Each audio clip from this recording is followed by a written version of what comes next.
Coming up on today's podcast, a bit of this. Tended to hang around the phone hoping that she'd ring and I could pick it up. What would you have said to her? I think I would have said, hello, how are you? Alright, yeah.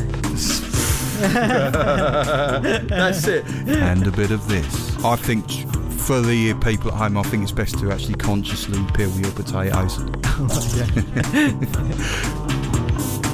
Hello and welcome to Modern Art is Rubbish, episode number 9. Number 9. Yeah, with every episode we get a little bit older and a little bit wiser. Yeah, you're right, Tom. You sound very wise. Right, have a listen to this, Tom.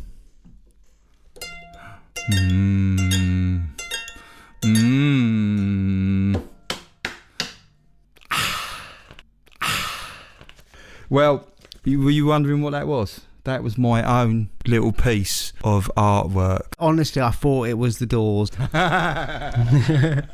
Today, we are looking at a movement called Fluxus.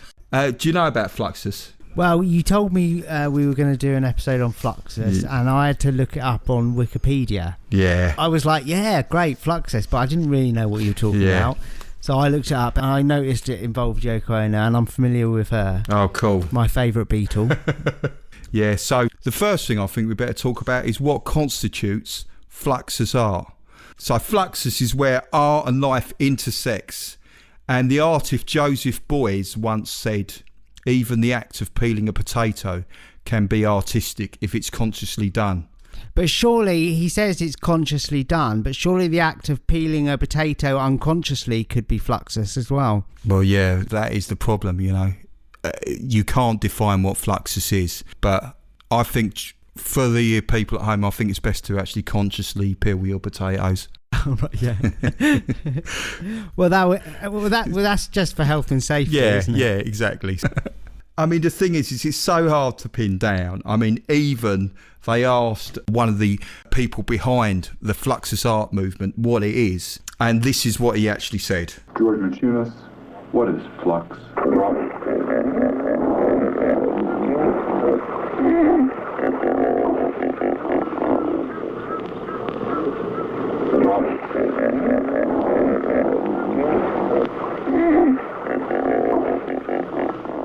That sounded a bit like a pig oinking. Yeah. I don't know. It's a Fluxus pig, if it was. Yeah, he's very evasive, as all of them are quite evasive. The thing is Fluxus can be anything. I mean, it could be a intermedia event, so it could have not just artists but musicians and poets. It could be a music performance involving household instruments, or a strange sporting event such as imaginary football. A painting made in the mind from a set of instructions.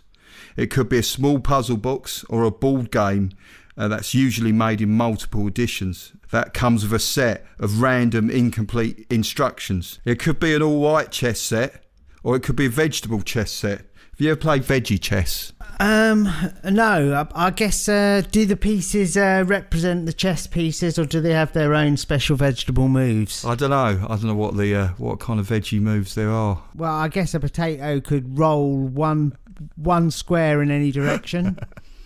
Yeah. A carrot would have to go in a straight line, wouldn't it? So another example, right, of a Fluxus game is by George Brecht. And he created a bead and swim puzzle.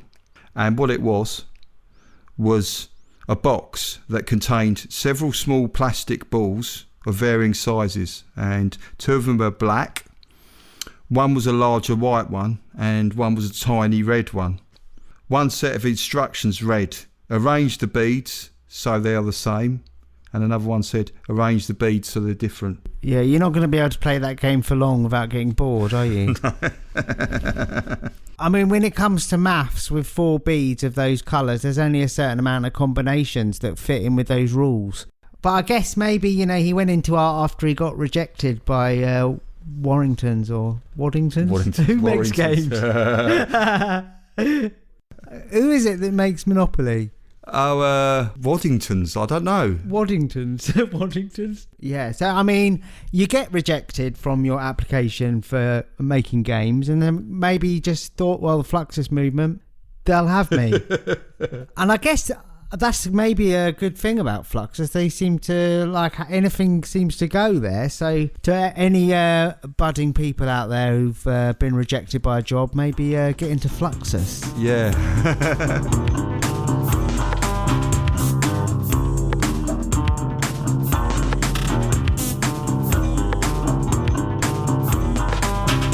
On to before Fluxus, because Fluxus actually came out of the experimental music of John Cage, who since the 1930s had been making very, very different music and trying to question what music could be. And one of his most famous pieces was 4 minutes 33, which was 4 minutes and 33 seconds of musicians sitting and doing nothing. And the idea was that the sounds that the audience would make and the sounds, the ambient sounds, that was the actual piece. Yeah, so I mean, it was more a live piece, because I guess transferred onto album, it's just silence, isn't it? Yeah, it doesn't really work. I think a lot of people thought that it was just silence, but it's not. It is about the sounds that you hear around you. And also, I should mention that Fluxus in part was influenced by Dada, which is a nonsensical anti-establishment and satirical art movement, which was established during World War I. And of course, the Grand Master, the great sort of person that everyone looks up to in the Fluxus movement was Marcel Duchamp, who we have spoke about before, and there is an episode on him. Yeah, so he was like some years before the Fluxus movement, because he was 50 years prior, wasn't he, or 40 years, whatever it was. Yeah, and he wasn't so well known then, so it wasn't really till Fluxus came along that he became gained notoriety. Is yes, that right? Yes, that is correct. Yeah.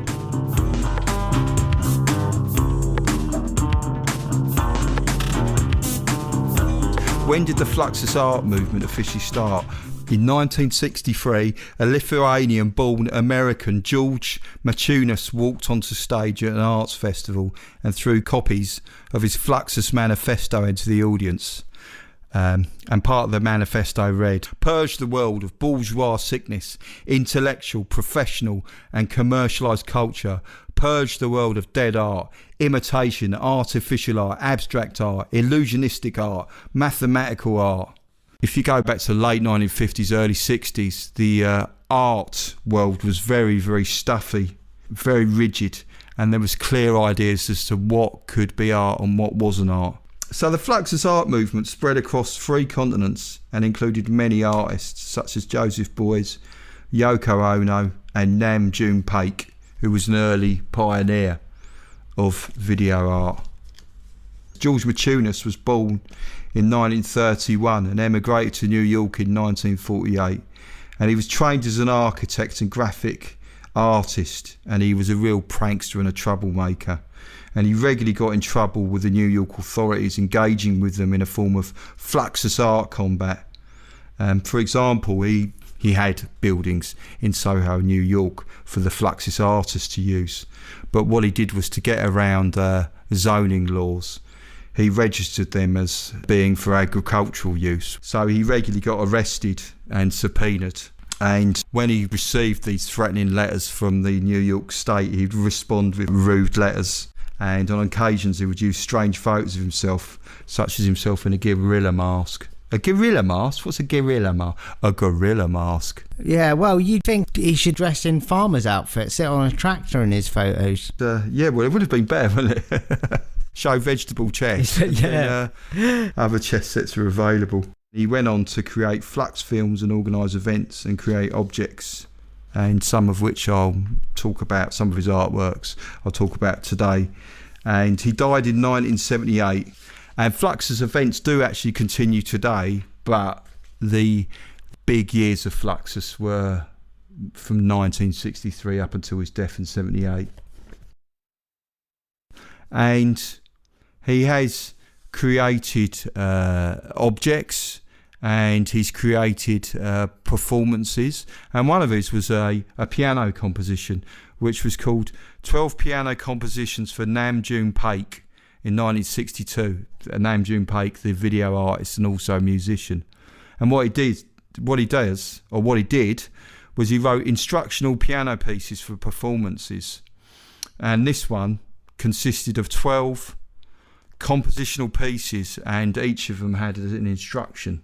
For instance, composition number 1 was piano movers carry the piano onto the stage. That was a composition, so there was no musical notes in the composition. I don't know if you dropped the piano, I suppose. It might have made a little bit of a noise as it moved. Composition number 9. Draw a picture of the piano so that the audience can see the picture. Okay, yeah, nice. Yeah. In C sharp minor? C sharp pencil. Yeah. One event that George Maciunas dreamt of but never actually achieved, although recently it has been done, was something called the Flux Olympiad. This was a sort of playful sporting event that would include things like stilts soccer, so you can imagine playing football on stilts, a team loop race, which several people get inside a loop of material, a bit like being a human tank tread, a flipper race. Another one was imaginary football. Tom, what do you reckon to that? Do you think you'd do a bit of imaginary football? Yeah, I like imaginary football because I can imagine football on stilts. You still get quite competitive. If I was playing, I'd probably do a lot of fouls. Yeah, but if you do a dive on stilts, you've had it. Yeah, you've had it, haven't you? Yeah, it could be quite dangerous. But imaginary football, is everyone wins, don't they? Well, no, I think there's even winners and losers in imaginary football. I would be scoring a lot of goals in that. In your flux head. Yeah, but they'd be really, really good goals, man. Imaginary celebrations and, lots of dreams would be coming true, I think, in that event. For me, perhaps. I'd still probably foul people. I was a bit of a tough tackler. No one would get injured. That's the thing I like about that one. Because it kind of removes the competitive element from it a little bit when it's the imagination. Yeah, but I always used to say I was going for the ball. What, in your imagination or to the referee? Well, no, yeah. Yeah. They've got another one, which is where they go running in spongy feet. I've seen that one as well. It was actually recreated in the Tate Modern.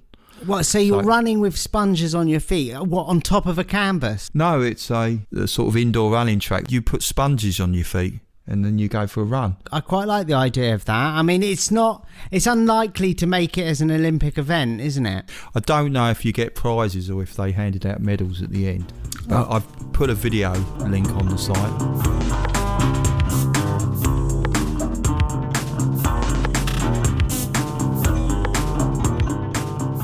On to Yoko.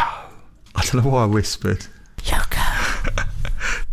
Yoko Ono is a multimedia artist and pioneer of performance art. And she was born in Japan in 1933 to a wealthy banking family. And she moved to the US in 1953 to study, but she dropped out to work on artistic practices in New York. And she met John Lennon in 1966 and they collaborated on many music and art projects, including the Two Virgins album, which was an experimental music in which Yoko creates noises and yelps and hums with her voice, and John Lennon creates experimental tape loops and noises in the background. And also worth mentioning, a work they did together was their 1969 Fluxus bed piece, in which they stayed in bed for 2 weeks to protest against the Vietnam War and to call for peace. Now, she was in the news, was it last year, as she got a songwriting credit on the John Lennon song Imagine? Yes, he was directly inspired by one of her written work. Yeah, so how did she gain that? Because it was from her Grapefruit book, wasn't it? Yes. She did these things called imaginary artworks. And one was, for instance, a cloud piece which said, imagine the clouds dripping, dig a hole in the garden to put them in.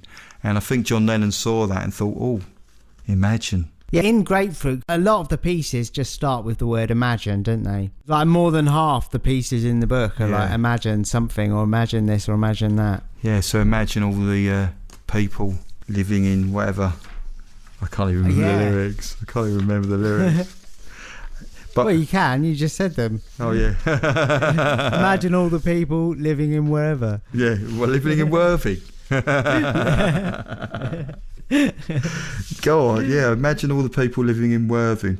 Worthing's near Brighton. Yeah, so all I'll say about Worthing is it's got a couple of supermarkets or a couple of really useful shops that sell hardware and stationery that we don't have in Brighton. And above it's only sky. Yeah. She did another one which was called Fly Piece. Right, I'm going to do Fly Piece for you. Do you know Fly Piece? Can't remember it, but go on. Yeah, go on. Fly. That's it. Oh, nice. Yeah. That is actually... I've never read something where the title's longer than the actual body of the text, the actual main piece. Oh, right, yeah, nice. What about this one? What do you fancy doing hide and seek? But this is a special kind of hide and seek. Okay. Right. Hide until everyone goes home. Hide until everyone forgets about you. Hide until everybody dies. I mean, some people live their life like that, don't they? Well, yeah, but what do you reckon they're actually just doing the Yoko-Ono piece? And they just read that and just thought, oh, no, I'll do it. Okay, there is one that she does. Bandage any part of your body. If people ask about it, make a story and tell. If people do not ask about it, draw their attention to it and tell. If people forget about it, remind them of it and keep telling. Do not talk about anything else. I mean, that's just comedy, isn't it? Yeah, but that's the thing. Fluxus can be about gags. That is one of the key things. It's about having fun and play. It's like a child. Yeah, so she's done these instructional pieces. And she's also done things like created objects. I actually worked on her exhibition years ago, and one of my favourite pieces she had was this thing called a box of smile.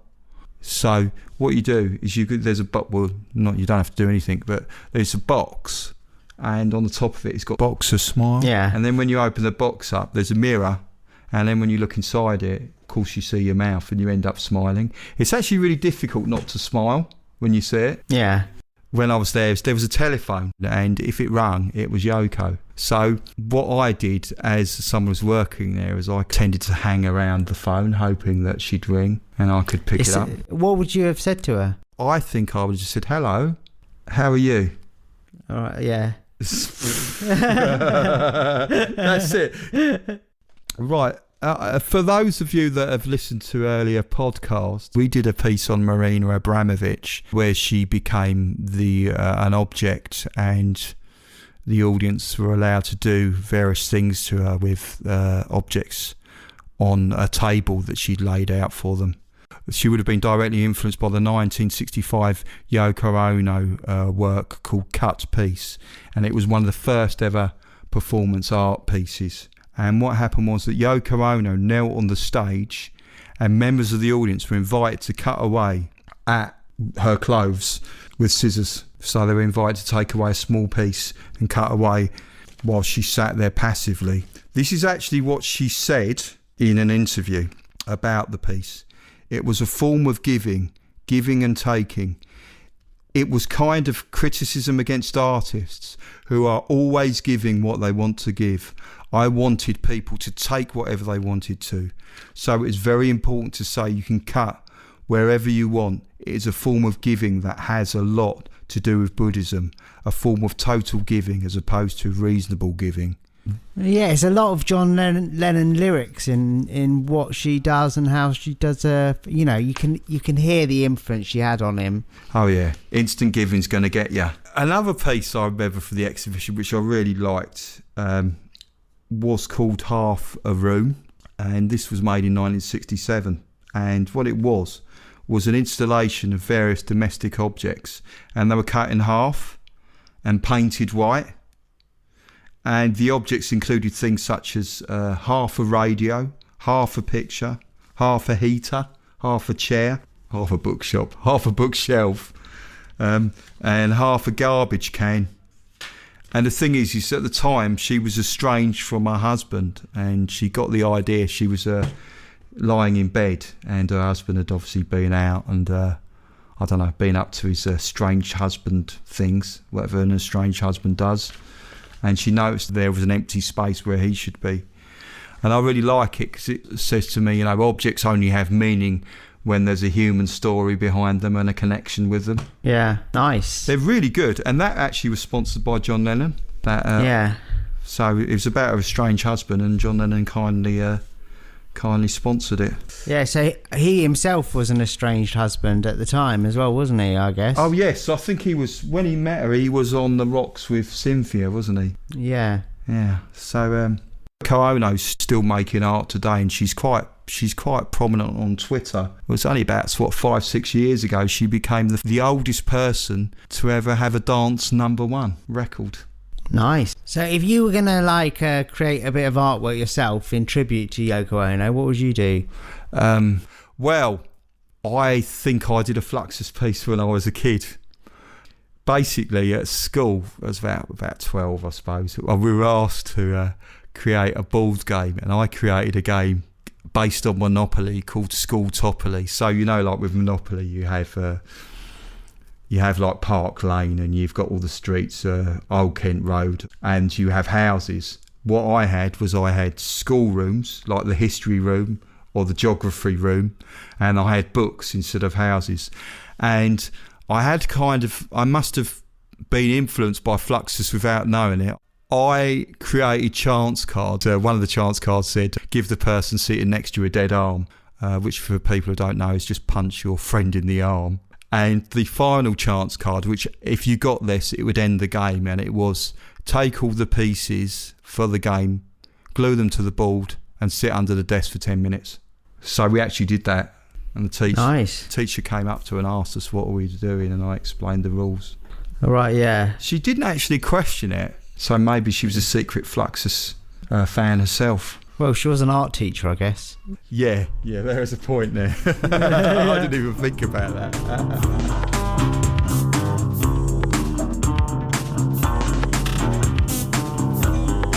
I think that wraps up our Fluxus pod.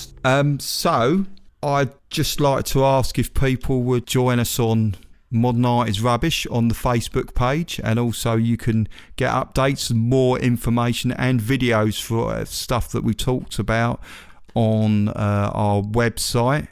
Also an iTunes review, that'd be good, and please remember to subscribe, and thanks for listening. And I suppose we better say our byes. Bye. Oh, really? Yeah. Okay, all right. Bye, Kenzie. Bye, Kenzie. Can you get Kenzie to say bye this time? No, Kenzie's gone off. She's got Kenzie business to get on with. She's going to go and climb in a piano or something. Yeah. Bye. All right, ta-ra. Bye.